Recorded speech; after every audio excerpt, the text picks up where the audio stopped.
Alright, I know why you clicked on this video. You saw the title, $40 Skullbriar deck. Stomp your Commander 2 pod. Make them live in fear. You say it's not possible. Skullbriar, $40? Make them afraid? My poor bracket 2 buddies who picked up the game a week ago? I'm gonna stomp them? Trust me, it's exactly what we're gonna do here. Starting off, our commander, obviously, Skullbriar the Walking Grave. When he deals combat damage to a player, he gets a +1/+1, and he does not lose those counters when it dies. All right? He has to go to your hand or be put in your library. Otherwise, he is unstoppable. He'll keep coming back. He's a 2-drop. That commander tax is never going to catch up to him. He will kill everything. All right? But first, before we get there, let's talk about our mana base. It's a green-black deck. Our mana base is simple. 15 forests, 15 swamps, a Golgari Guildgate, a Haunted Mire, a Jungle Hollow, a Llanowar Reborn, a Strangle Cemetery, a Soul Ring, an Arcane Signet, and a Commander Sphere. Alright, we have all this mana, but how are we going to get it on the field? We're playing green. It's a dumb question. We're ramping, alright?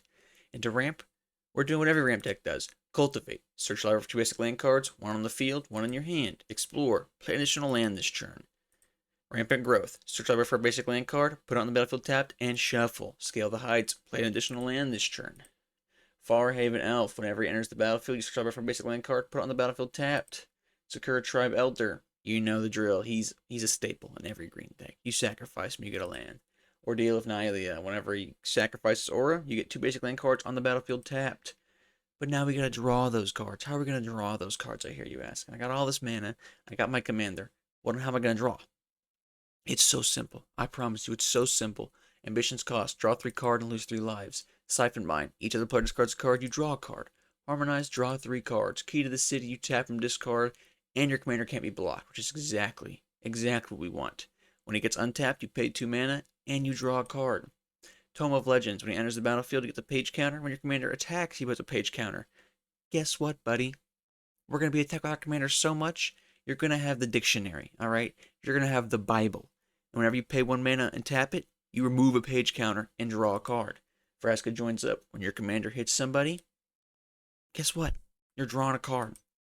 Stock in the Pantry. Whenever you put +1/+1 counters on a creature you control, which, trust me, Skullbriar, he's going to be getting some fucking counters. You pay 2, remove a supply counter, and draw a card. Deepwood Denizen. You pay 6 and tap him, you draw a card. That sounds awful until you realize it costs 1 less for each +1/+1 counter on creatures you control, which will be a lot. So it's really a pay 1 green and draw a card. Inspiring Call. Draw a card for each creature you control with +1/+1 counter on it, and they get indestructible. It's pretty good. But now, I know what you're saying. Alright, my commander's a 1/1. What, I hit him every once in a while, it becomes a 2/2, a 3/3, a 4/4. It'll take forever to ramp him up. How in the world are any of these cards going to help me? It's simple. Trust me. We're going to make him one-shot everybody. Corpsejack Menace. If 1 or more counters we put on a creature you control, you get double that counter instead. Cursed Wombat. Permanent you control have whenever 1 or more +1/+1 counters are put on this permanent, he gets an additional one. Forgotten Ancient. Whenever a player casts a spell, he gets +1/+1 counter. At the beginning of your turn, you can move them back to Skullbriar. Genova. Ancient Calamity. At the beginning of combat on your turn, put a number of +1/+1 counters equal to her power on another target creature. And whenever that creature dies, you draw a card. So guess what?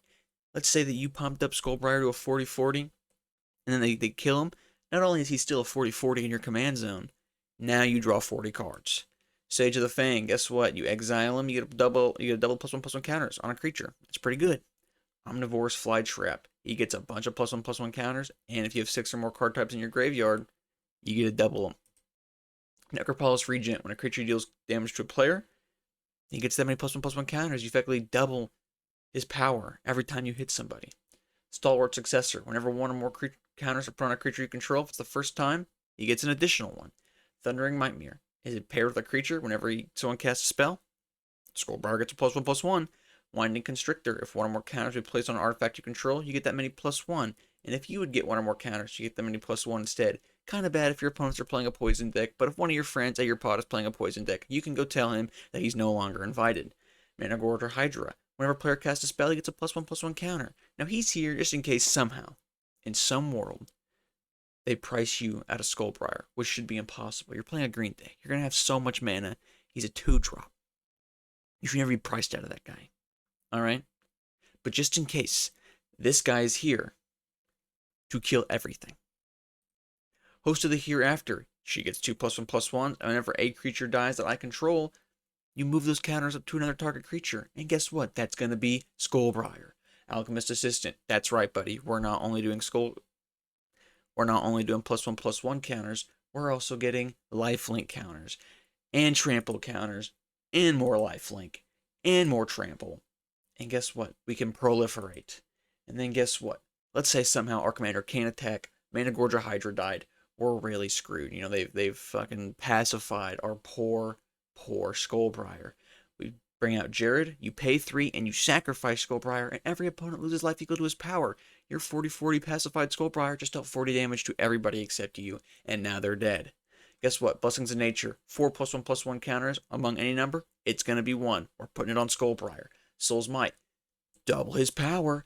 Ancient Animus. Put a +1/+1 counter on target creature effect you control if it's legendary. And then if it's a target creature, they can say goodbye to their creatures. Fully Grown. +3/+3 and a trample counter. Gift of the Viper. +1/+1, a reach counter, and a death touch counter, and you untap it. Hunger of the Howl Pack. 3/+1/+1 counters if a creature died this turn. Invigorating Surge. Double the number of +1/+1 counters. Snakeskin Veil. +1/+1 counter, and Hexproof. Solidarity of Heroes. Double the number of +1/+1 counters. Rings of Colonia. Guess what? At the beginning of your upkeep, you put a +1/+1 counter on Skullbriar. Agent of the Shadow Thieves.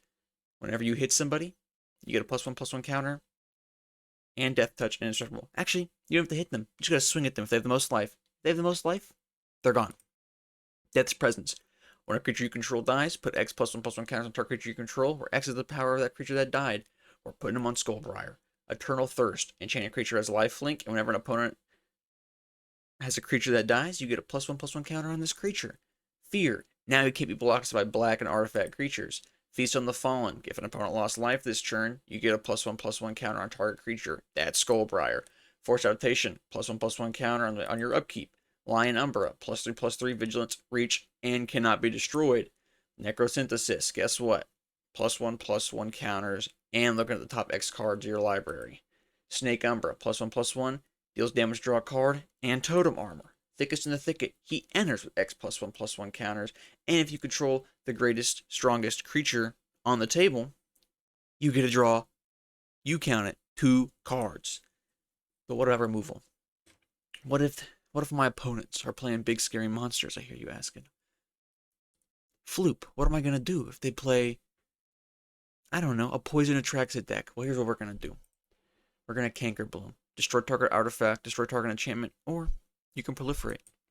Reclamation Sage. Destroy target artifact or enchantment. Feed the Swarm. Destroy target creature or enchantment opponent controls and you lose life. That's okay. Blood Curdle. You destroy target creature and you get a menace counter. Putrefy. Destroy target artifact or creature. Windgrace's Judgment. Put on any number. For any number of opponents, destroy target island permanent that player controls. And guess what? Now you're unstoppable. Now you have a completely unstoppable Skullbriar deck at your bracket 2 pod table. All your 14-year-old buddies who just picked up this game, right? You're going to stomp them. They're going to say, God, I hope I never see Skullbriar again. Make them fear a commander and a deck that's not good. You're swinging around a bag of useless pennies at these people. And that's the best part. I'm Floop Nuke, and I'll see you guys later.